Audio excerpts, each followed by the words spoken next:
Hello guys, എന്തൊക്കെയുണ്ട്? ഞങ്ങൾ കൂടാത്ത ഡോർമാറ്ററിയിൽ വേറെ കുറെ ആൾക്കാരൊക്കെ ഉള്ള കാരണം ഞങ്ങൾ മറന്നു വെച്ച സാധനങ്ങളൊക്കെ പോയിണ്ടാവുന്ന വിചാരിച്ചു. ബായനെ ഞങ്ങൾ കമ്പനിക്ക് വെച്ച കാരണം ബായ ഞങ്ങളുടെ സാധനങ്ങളൊക്കെ സേഫ് ആയിട്ട് അവിടെ എടുത്ത് വെച്ചിട്ടുണ്ടായിരുന്നു. അതുകൊണ്ട് തന്നെ പോയിന്ന് വെച്ച ഷൂവും പവർ ബാങ്കും ചാർജറും പിന്നെ ഈ ഫാനൊക്കെ ഞങ്ങൾക്ക് തിരിച്ചിട്ടുണ്ട്. ബായിക്കാണെങ്കിൽ ഈ ഫാൻ ഭയങ്കരമായിട്ട് ഇഷ്ടപ്പെട്ട കാരണം ഞങ്ങൾ ആ ഫാൻ ബൈക്ക് കൊടുത്തുട്ടാ. എന്നിട്ട് അവിടെ നിന്ന് തന്നെ ഒരു കട്ടൻ വാങ്ങിച്ചു ഓടിച്ച് ഞങ്ങൾ 3 പേര് ഇപ്പൊ സംസാരിച്ചോണ്ടിരിക്കുക. സംസാരിച്ചെന്ന് സമയം പോയി അറിഞ്ഞില്ല. സമയം ഇപ്പൊ ചേർന്നേ ഫുഡ് കൂടി വെച്ചിട്ട് അവിടെ നിന്ന് പോകാന്ന് വെച്ചു. അങ്ങനെ ഫുഡെല്ലാം വൈറ്റിലാക്കി ബൈക്ക് ഒരു ടാറ്റ കൊടുത്ത് ഞങ്ങൾ നേരെ ബസ് സ്റ്റാൻഡിൽ വിട്ടുട്ടാ. ബസ് സ്റ്റാൻഡിൽ കുറച്ച് നേരം വെയിറ്റ് ചെയ്തിട്ടാണെങ്കിൽ ഇപ്പൊ ഞങ്ങൾക്ക് ബസ് കിട്ടിയിട്ടുണ്ട്. ഈ ടൈമിൽ ചിറ്റ്കുള്ളിക്ക് ഡയറക്റ്റ് ബസ്സില്ലാത്ത കാരണം ഇവിടുന്ന് കാശയ്ക്ക് പോണ ബസ്സിൽ അവിടുന്ന് കർച്ചമ്മിൽ ഇറങ്ങിയിട്ട് അവിടുന്ന് പിന്നെ ചിറ്റ്കുള്ളി പോകാനാട്ടോ ഞങ്ങൾ പ്ലാൻ ചെയ്ത പോലെ എല്ലാം നടക്കുന്നു വിചാരിച്ച ഡിക്കിലിട്ട് ബാഗ് പൂട്ടി ഇപ്പൊ ഞങ്ങൾ സീറ്റിലിരുന്നുണ്ട്. ഇവിടുന്ന് ഏകദേശം 76 കിലോമീറ്റർ ഉണ്ട് കേട്ടോ കർച്ചമിക്ക്. റാംപൂർ തൊട്ട് കർച്ചം വരെ HRTCയിൽ ഒരാൾക്ക് ചാർജ് ചെയ്തത് 150 രൂപ. ബസ്സിലെ ടിക്കറ്റ് കൂടെ എടുത്തു കഴിഞ്ഞാൽ ഞങ്ങളുടെ അടുത്ത പരിപാടി എന്ന് വെച്ചാൽ ഉറക്കാണ്. വിചാരിച്ച പോലെ എല്ലാം നടക്കുന്ന ഒരു സ്വപ്നം കണ്ട് ഉറക്കം പാസ്സാക്കി കണ്ണുറന്നപ്പോഴേക്കും ഇപ്പൊ കർച്ചം എത്തിയിട്ടുണ്ട്. ഈ കാണുന്ന പാലം മറിയിടുന്ന അപ്പുറത്ത് കാണുന്ന മലയുടെ മണ്ട കൂടെ ഏകദേശം 40 കിലോമീറ്റർ പോയാലേ ചിറ്റ്കുള്ളത്തുള്ളൂ. ഈ കാണുന്ന ആൾക്കാർ ഒപ്പം ഞങ്ങൾ ഇപ്പൊ ബസ് കാത്തിക്കാട്ടാ. ഇപ്പൊ സമയം 6:30 കേട്ടാ. ഞങ്ങൾ കാത്തിക്കണ ബസ് ഭയങ്കരമായിട്ട് ലേറ്റ് ആയ കാരണം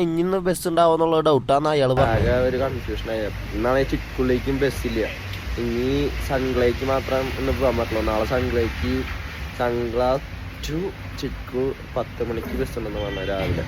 എന്തായാലും ആവട്ടെ, ഇന്ന് എന്തായാലും സൺഗ്ലയിൽ പോയി നിൽക്കാന്ന് വെച്ചിട്ട് ഒരു ഷെയർ ടാക്സിയിൽ കയറി കുത്തിന്നിറങ്ങിയപ്പോ സൺഗ്ലേ പോയോണ്ടിരിക്കുക. ഏകദേശം ഇവിടുന്ന് 20 കിലോമീറ്റർ വടി പോലെ ഇരുന്നിട്ടാണ് സൺഗ്ല എത്തിയത്. ഈ വണ്ടിയുടെ ഉള്ളിൽ നിന്ന് ഇറങ്ങിയപ്പോഴാണ് മരിക്കൊന്ന് ശ്വാസം വലിക്കാൻ പറ്റിയത്. അവിടുന്ന് ഇവിടം വരെ എത്തിക്കുക ഒരാൾക്ക് 100 രൂപ പറഞ്ഞു. ആൾക്ക് 200 രൂപയും കൊടുത്ത് ഇഞ്ഞിട്ട് എന്റെ അടിക്കാനുള്ള പരിപാടി നോക്കി ഇപ്പൊ നടന്നുകൊണ്ടിരിക്കുന്ന ഇടയിൽ ഈ കടയിൽ കയറി എന്തായാലും ഒരു പ്ലാസ്റ്റിക് ഷീറ്റ് വാങ്ങിച്ചിട്ടുണ്ട്. ഇതെന്തിനാ വാങ്ങിച്ചെന്നുള്ള അടുത്ത വീഡിയോ കണ്ടാൽ എന്തായാലും നിങ്ങൾക്ക് മനസ്സിലാവട്ടോ. അന്ന് അടുത്ത വീഡിയോ ആയിട്ട് വരാം. അപ്പൊ ഓക്കെ, ബൈ.